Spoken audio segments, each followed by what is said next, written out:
नमस्कार। Indian analysis सारथी तैयार विभागों का इंतजार में आपका स्वागत है। मैं हूं राजेश सक्सेना। डॉक्टर मोहन यादव कैबिनेट का विस्तार हो चुका है। 28 मंत्रियों ने जिस तरह से सोमवार को पद और गोपनीयता की शपथ ली, इसमें से 18 कैबिनेट स्तर के मंत्री हैं, 6 राज्य मंत्री स्वतंत्र प्रभार हैं और 4 राज्य मंत्री हैं। और अब इंतजार है विभागों के बंटवारे का। ये माना जा रहा है कि विभागों का जो बंटवारा है, जिस तरह से हमने देखा कि मंत्रिमंडल विस्तार को लेकर तमाम सारी कवायद की गई, दिल्ली में जिस तरह से लगातार बैठकों का दौर चला और जो केंद्रीय नेतृत्व है, जो शीर्ष नेतृत्व है, उसके साथ डिस्कशन हुआ, उसके साथ चर्चा हुई, तमाम तरह की राय चेहरों को लेकर ली गई। उसके बाद फिर जो चीजें निकल कर आई और कहा जा रहा है कि ये एक ड्रीम मंत्रिमंडल है जो डॉक्टर मोहन यादव को दिया गया है और यही जो मंत्रिमंडल है, ये जो सारथी हैं, यही प्रदेश के विकास में जन कल्याणकारी काम हो, मोदी की गारंटी हो, इनको आगे बढ़ाएंगे। दूसरी तरफ बहुत कम समय लोकसभा चुनाव को लेकर बचा हुआ है और तैयारी लोकसभा चुनाव को लेकर भी है। और जिस तरह से आज जो पहली मीटिंग हुई, कैबिनेट की पहली बैठक जो हुई डॉक्टर मोहन यादव की अध्यक्षता में, और सारे मंत्रियों से यही कहा गया है कि पूरी एनर्जी के साथ, पूरी एकजुटता के साथ अब आगे बढ़ना है। और उस बैठक में, जो आज कैबिनेट बैठक हुई, उस बैठक में इसका भी जिक्र हुआ कि लोकसभा चुनाव में किस तरह से पार्टी आगे बढ़ेगी और मोदी का नाम, एमपी के मन में मोदी, मोदी के मन में एमपी, इस स्लोगन के साथ जिस तरह से विधानसभा का चुनाव लड़ा गया, ठीक वैसे ही अब लोकसभा की भी तैयारी है। लेकिन अभी विभागों का जिस तरह से बंटवारा होना है और जो पूरी टीम है, जो 18 कैबिनेट स्तर के मंत्री हैं, कई दिग्गज नेता, एक लंबा अनुभव उनके साथ में हो, कई ऐसे भी हैं कि भले उनको राजनीति में लंबा अनुभव हो, सांसदी के तौर पर लंबा अनुभव हो, लेकिन पहली बार, चाहे प्रहलाद पटेल की बात की जाए, विधायक का पहली बार चुनाव वो जीत कर आए हैं, केंद्र में हालांकि मंत्री रहे। दूसरी तरफ अगर हम बात करें राकेश सिंह की, विधायक का चुनाव पहली बार वो यहाँ पर लड़कर आए और जीत कर आए। राव उदय प्रताप सिंह की हम बात करें तो ये तमाम सारी चीजें हैं। अब ये है कि जो महत्वपूर्ण विभाग हैं किसको मिलेंगे, कौन उसके लिए सबसे मुफीद चेहरा होगा, नाम होगा, क्योंकि बड़े हम विभागों की बात करें तो गृह, वित्त, वाणिज्य, कर, आबकारी, नगरीय प्रशासन, ऐसे अहम विभाग हैं। पीडब्ल्यूडी, पीएचई, राजस्व, परिवहन, स्वास्थ्य, चिकित्सा, शिक्षा, उच्च शिक्षा, तमाम सारे ऐसे विभाग हैं जो वरिष्ठ होंगे और जिनकी प्रोफाइल उस विभाग को लेकर होगी और उनको वो विभाग दिया जाएगा। आज इसी पर हम चर्चा करेंगे, एनालिसिस करेंगे, विश्लेषण करेंगे कि अब विभागों का बंटवारा जिस तरह से विस्तार के लिए इंतजार किया गया, क्या ठीक विभागों के बंटवारे में भी कुछ इंतजार करना पड़ेगा या फिर बहुत जल्द, चाहे कल की बात कर लें, आज रात तक की बात कर लें, विभागों का बंटवारा हो सकता है। सीधा पैनल हमारे साथ में है, वहां चलते हैं चर्चा के लिए। सबसे पहले परिचय करा देते हैं, तारुफ करा देते हैं, फिर इस चर्चा को आगे बढ़ाएंगे। हमारे साथ में है वरिष्ठ पत्रकार चेतन भट्ट साहब, स्वागत करूंगा चेतन जी आपका। हमारे साथ में है सचिन वर्मा जी, media panelist, Bharatiya Janata party. Sachin ji आपका स्वागत है। और अमित ताबरे जी है, प्रदेश प्रवक्ता कांग्रेस। अमित जी आपका भी स्वागत करता हूं। सीधे से सवाल पर आता हूं। सचिन जी, क्या खबर, चूंकि आप पार्टी में तमाम सारी जो गतिविधियां चलती रहती हैं उससे मुझे लगता है वाकिफ होंगे, लेकिन यह भी सही है कि जो सारी चीजें हुई हैं केंद्रीय नेतृत्व की तरफ से हुई हैं और अच्छे अच्छे नेताओं को, बीजेपी को हवा नहीं लगी कि कौन मुख्यमंत्री बनने वाला है या फिर किस तरह से मंत्रिमंडल का विस्तार होने वाला है। क्या मान लिया जाए सचिन जी कि अब जो मंत्रिमंडल के विभागों का जो बंटवारा है बहुत जल्द देखने को मिलेगा? देखिए राजेश जी, अब भारतीय जनता पार्टी की जो सरकार है वो नए नए सोपान जो है प्राप्त करते जा रही है और ये माननीय मुख्यमंत्री जी का विशेषाधिकार है जिसका सम्मान सभी को करना चाहिए कि अब वो अपनी टीम जो उन्हें मिल गई है और जो भी एक मंत्रियों का जो एक सिलेक्शन था उस प्रोसेस को कंप्लीट कर लिया गया। मंत्रियों ने शपथ ग्रहण कर ली। अब इसके बाद में विभागों का जो बंटवारा है वो माननीय मुख्यमंत्री जी महोदय का विशेषाधिकार है और वो लोगों की चॉइसेस को देखकर उनकी कार्यक्षमताओं को परखकर और उनकी जो वरिष्ठता के क्रम को देखकर उसके बारे में निर्णय लेंगे। सचिन जी, तो अब थोड़ा सा और इंतजार कर लें। इंतजार है बिल्कुल। और ये भी मैंने जो पहले ही बात कह दी कि जिस तरह के निर्णय हुए हैं, कहीं ना कहीं ऐसे निर्णय हैं कि पार्टी के ही वरिष्ठ नेताओं को उसकी जानकारी नहीं हुई और फैसला सामने आता है। एक सवाल और, जिस तरह से विस्तार के बाद आज पहली बैठक हुई डॉक्टर मोहन यादव की अध्यक्षता में, सारे 28 जो नवनियुक्त मंत्री हैं वो उनके साथ बैठे। उन्होंने कह दिया है कि पूरी एनर्जी के साथ अब आगे बढ़ना है और कहीं ना कहीं दिमाग में लोकसभा चुनाव भी है। बिल्कुल। आप जैसा मैं आपको राजेश जी बताता हूं कि जिस दिन निर्णय आ रहा था, इस काउंटिंग चल रही थी, उस दिन हमारे प्रदेश अध्यक्ष माननीय वीडी शर्मा जी ने उसी दिन से ये प्रण ले लिया था कि अब हमको लोकसभा की चुनाव की तैयारी किस तरह से करनी है, जो बूथ हम हारे हैं उन बूथों पे हमें किस तरह की तैयारी करनी है, और जहां पर वोट कम मिला है, जहां परसेंटेज जो है आशा के अनुरूप नहीं रहा है, वहां पर हमको किस तरह से अब रणनीति बनाकर और आगे बढ़ना है। तो इस तरह से जो है भाजपा में जो है आगे की हमेशा तैयारियां जो होती है संगठन के तौर पर, वो हमेशा जो होती है वो एक सतत प्रक्रिया है और वो चलती रहती है। चलिए सीधे तो कहीं ना कहीं नजर पे लोकसभा चुनाव भी है और आगे जो है जनता की जो कल्याणकारी योजनाएं हैं उनको आगे बढ़ाने का की योजनाएं भी हैं। चलिए सीधे वरिष्ठ पत्रकार चेतन भट्ट साहब के पास में आ जाता हूं। चेतन भट्ट साहब, क्या कहेंगे कि हालांकि जो सारी चीजें ये कहा जा रहा है कि जिस तरह की जो टीम है, एक बेहतर टीम सामने आई है, डॉक्टर मोहन यादव को जिस तरह से टीम मिली है, और दिल्ली में कई दौर की जिस तरह से बैठकें चली, इसको लेकर मंथन चला और फिर ये टीम जो विस्तार हुआ है वो सामने है और कहा जा रहा है कि ये केंद्रीय नेतृत्व की ड्रीम टीम है। क्या चेतन भट्ट साहब अब मान लिया जाए कि विभागों की जब हम बात कर रहे हैं तो विभागों का बंटवारा सारा कुछ दिल्ली में सेट हो चुका होगा, बस अब उसका अनाउंस करना ही बाकी है, वो किस दिन करना है ये पार्टी ये तय हो जाएगा? ये बिल्कुल सही बात है ये, क्योंकि जो कुछ भी मंत्रिमंडल का गठन हुआ है वो कई बार के मंथन के बाद हुआ है। कई बार मोहन यादव जी को वहां दिल्ली बुलाया गया और एक इस तरह का एक सामाजिक दृष्टिकोण को रखते हुए, सोशल इंजीनियरिंग को रखते हुए उन्होंने इस मंत्रिमंडल का विस्तार किया है। अब आता है सवाल विभागों के बंटवारे का। देखिए, कुछ प्रमुख विभाग होते हैं जिनको लेके खींचातानी की स्थिति बनती है, लेकिन मुझे लगता नहीं कि भारतीय जनता पार्टी में इस तरह की कोई खींचातानी की स्थिति बनेगी, क्योंकि जब सब कुछ ऊपर से हो रहा है तय। देखिए, मोहन यादव का भी तय नाम ऊपर से तय किया गया, जबकि बहुत लोगों का नाम चल रहा था कि प्रहलाद पटेल हों या कैलाश विजयवर्गीय हों या दूसरे वरिष्ठ नेता हों, उनको मुख्यमंत्री बनाया जाएगा। लेकिन जब केंद्रीय नेतृत्व ने तय कर लिया कि मोहन यादव को ही मुख्यमंत्री बनाया जाएगा, तो किसी ने किसी प्रकार का कोई प्रश्न नहीं उठाया। भारतीय जनता पार्टी की ये एक खासियत है कि अगर केंद्रीय नेतृत्व में जो चीज तय कर दी है उसके खिलाफ किसी प्रकार का किंतु परंतु या प्रश्नवाचक चिन्ह नहीं लगाया जा सकता। अब लेकिन सवाल इस बात का है कि बहुत से सीनियर लीडर हैं जो केंद्रीय मंत्री रहे हैं, जो मोहन यादव से बहुत सीनियर है राजनीति में, 8-8 बार के जीते हुए हैं, उनको किस तरह का विभाग दिया जाए। मुझे लगता है कि भारतीय जनता पार्टी के प्रवक्ता सचिन जी जरूर कह रहे थे कि मुख्यमंत्री का विशेषाधिकार होता है, लेकिन मुझे लगता है कि तमाम राजनीतिक पार्टियों में जो कुछ भी तय होता है वो हाईकमान के निर्देश पे ही तय होता है और मुख्यमंत्री को बुलाया जा रहा है, उनसे पूछा जा रहा होगा, लेकिन जो विभागों का बंटवारा होगा वो निश्चित तौर पे ऊपर से ही होगा और उसको सूचित कर दिया जाएगा कि आपको ये डिपार्टमेंट इन मंत्रियों को देना है। उसके पीछे सबसे बड़ा कारण ये है कि क्योंकि वरिष्ठ मंत्री हैं, वरिष्ठ जो नेता हैं, वो चुनाव जीत कर आए, विधायक का चुनाव जीत कर आए, तो उनकी सीनियरिटी को भी देखना होगा, उनके प्रभाव को भी देखना होगा। और चूंकि अब आगामी 2-3 महीने के भीतर, जैसा कि चर्चा भी है कि मार्च-अप्रैल में लोकसभा के चुनाव हो जाएंगे, तो उनको दृष्टिकोण में रखते हुए भी इस तरह का बंटवारा किया जाएगा।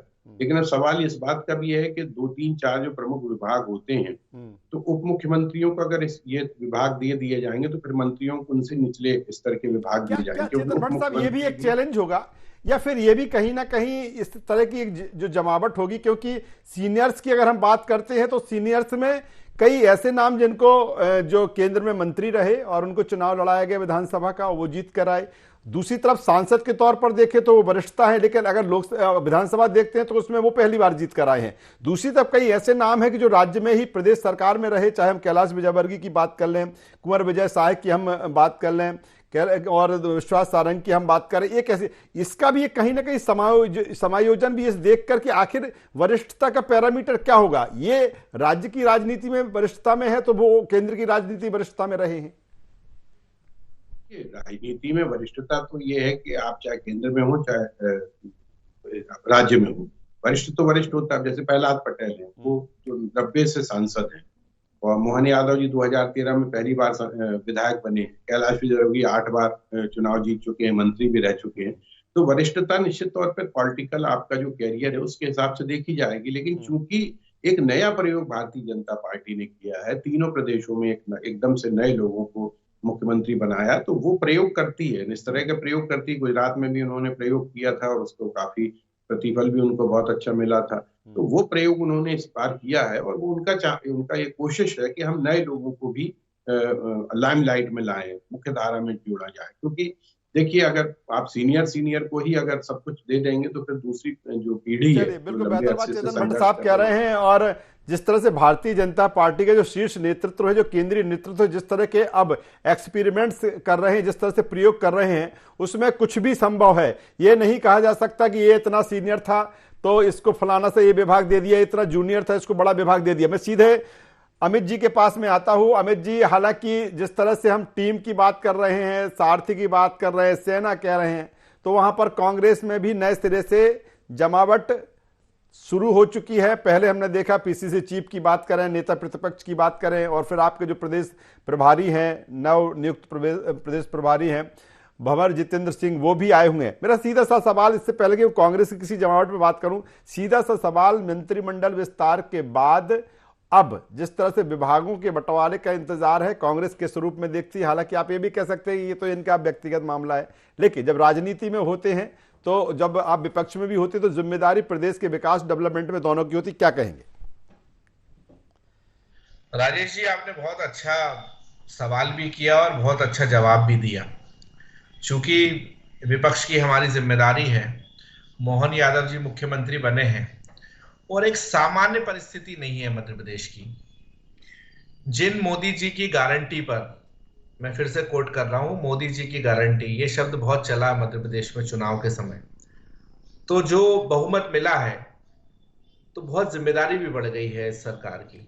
और स्थितियां सामान्य इसलिए नहीं है क्योंकि कुल बजट जो है वो 3,14,000 करोड़ है और कुल कर्जा जो है वो 3,32,000 करोड़ है। आय से ज्यादा आपका खर्च है और 3,85,000 करोड़ का कर्जा आपके ऊपर है। और वो आम व्यक्ति की भी नजर आपकी हर चीज पर होगी, क्योंकि जो वादे आपने महिलाओं से किए, जो युवाओं से आपने वादे किए, जो बेरोजगारों से आपने वादे किए, उनकी लड़ाई लड़ने के लिए विपक्ष जो है वो बिल्कुल तैयार है। आप मुख्यमंत्री जी के ऊपर निर्भर है।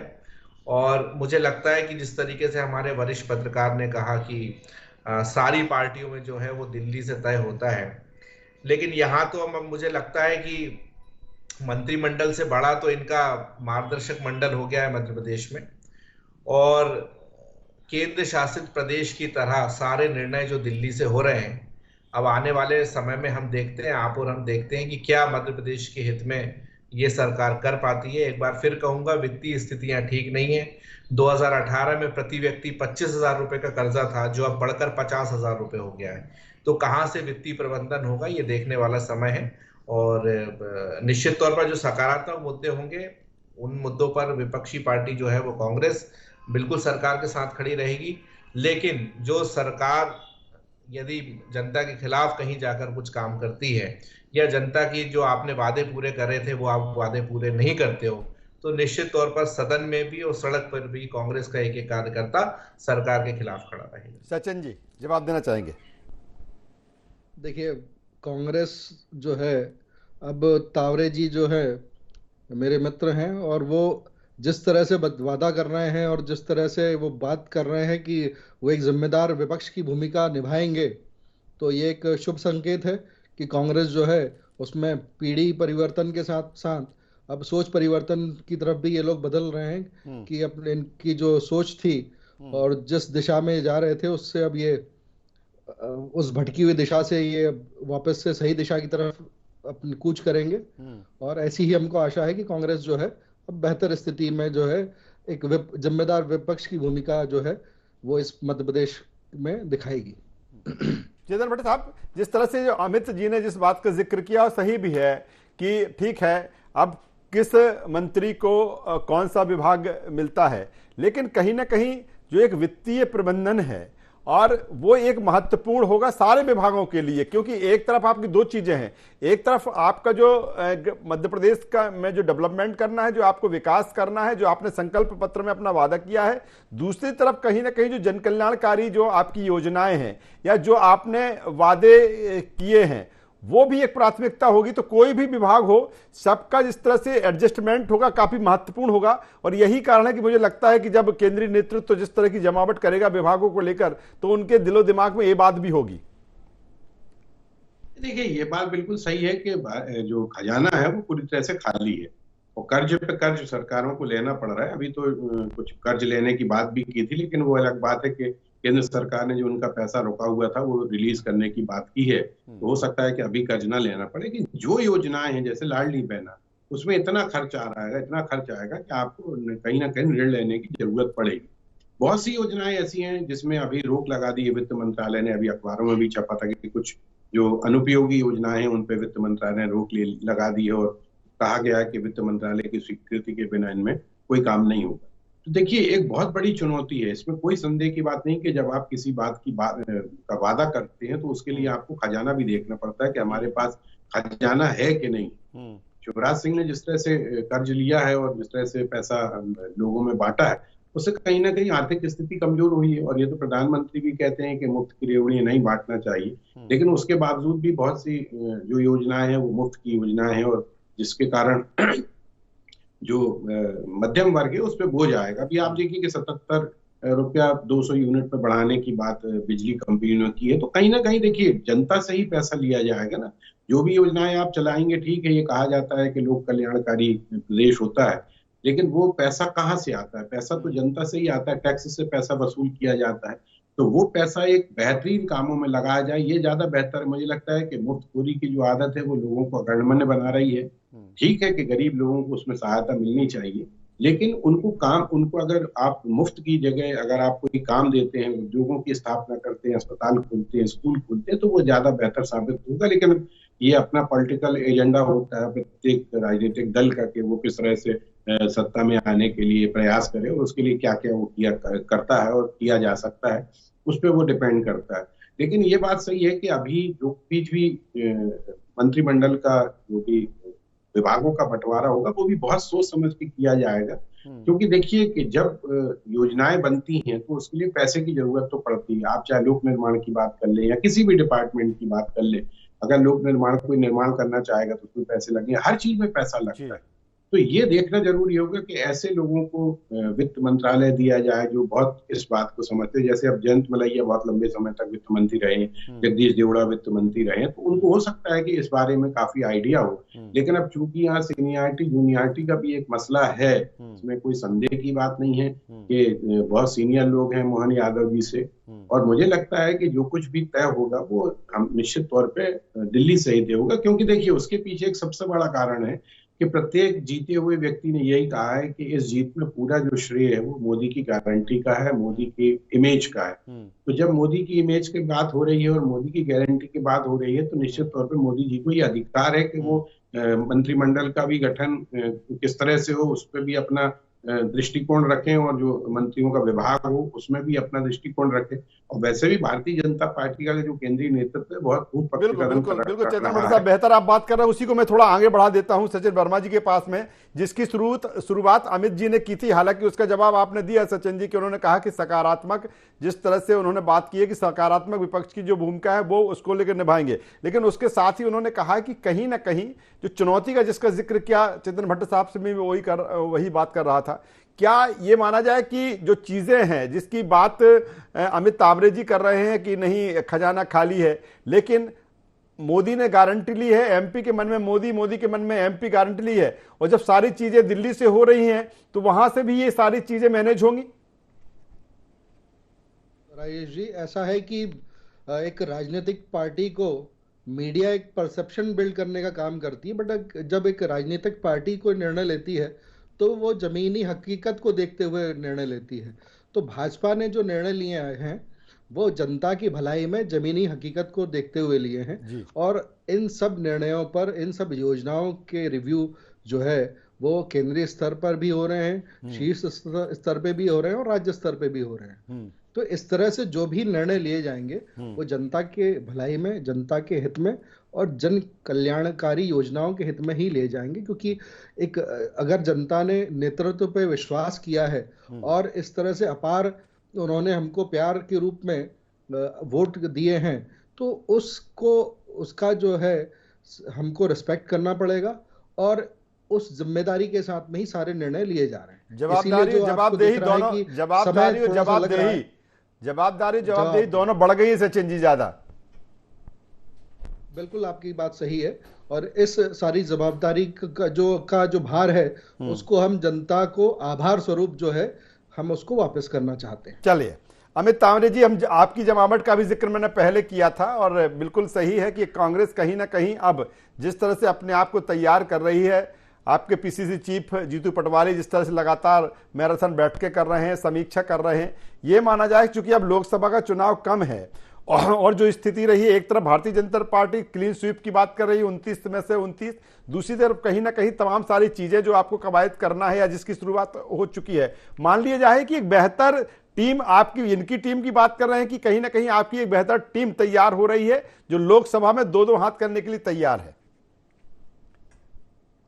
हाँ देखिए राजेश जी, निश्चित तौर पर हर पार्टी जो है वो जीत की रणनीति के साथ मैदान में उतरती है, और हमारे जो पिछले प्रदेश अध्यक्ष थे कमलनाथ जी, उनके नेतृत्व में भी हम बिल्कुल सकारात्मक दिशा में आगे बढ़ रहे थे, पूरी तैयारी थी, लेकिन जो परिणाम है वो हमारी आशा के अनुरूप नहीं आ पाए। और उसके बाद जो केंद्रीय नेतृत्व ने जो परिवर्तन किया है मध्य प्रदेश के संगठन में, निश्चित तौर पर बहुत एक ऊर्जावान संकेत दिया है। आप देखिए कि उमंग सिंघार जी हों, जीतू पटवारी जी हों या हमारे कटारे जी हों, तीनों युवा हैं, और निश्चित तौर पर जीतू पटवारी जी का आपको संघर्ष याद है, युवक कांग्रेस की बात हो या सरकार के खिलाफ किसी भी मुद्दे पे, तो पूरी की पूरी एक युवक कांग्रेस के समय की जो पूरी एक टीम है निश्चित तौर पर चलिए अमित जी, बेहतर बात आप कर रहे हैं कि कहीं ना कहीं कांग्रेस में जिस तरह से बदलाव या फिर अपने आप को और तैयार और मजबूत करने की दिशा में कांग्रेस आगे बढ़ चली है, वहीं दूसरी तरफ हम भारतीय जनता पार्टी की बात करें, सरकार की बात करें, तो एक नए कलेवर, एक नए रंग में, एक नए उत्साह और उमंग के साथ पार्टी भी तैयार है, सरकार भी तैयार है, और कहीं ना कहीं जो जनता से जो वादे किए हैं वो भी उनके विश्वास पर, उनकी उम्मीदों पर खरा उतरना है। और जाहिर सी बात है कि सारथी तैयार है, विभागों का बस इंतजार है, किसी भी समय विभागों का बंटवारा हो सकता है और फिर बेहतर तरीके से डॉक्टर मोहन यादव के नेतृत्व में सरकार आगे बढ़ेगी डेवलपमेंट के लिए, जन कल्याणकारी कामों के लिए। तीनों मेहमानों का धन्यवाद करता हूं, शुक्रिया करता हूं। तो जिस तरह से बात की जाए नए मंत्रिमंडल विस्तार की, और विस्तार के बाद अब विभागों के बंटवारे की चर्चा, विभागों के बंटवारे की है, किसको कौन सा विभाग मिलेगा और किस तरह से उसकी वरीयता देखी जाएगी, किस तरह से उनका अनुभव देखा जाएगा, क्योंकि जिस तरह से टीम निर्मित हुई है उसमें केंद्रीय मंत्री चुनाव लड़े वो भी हैं, सांसद थे वो भी चुनाव लड़े वो भी उस लाइन में हैं, और जो जिन्होंने प्रदेश में राजनीति की, सरकार में रहे वो भी है, युवा सामंजस्य भी है, तमाम सारी चीजें हैं। देखना होगा कि विभागों का बंटवारा और किस मंत्री को कौन सा विभाग मिलता है, ये देखने वाली बात होगी। IND एनालिसिस बस इतना ही। IND 24 पर खबरों का सिलसिला लगातार जारी है, बने रहिए हमारे साथ। नमस्कार।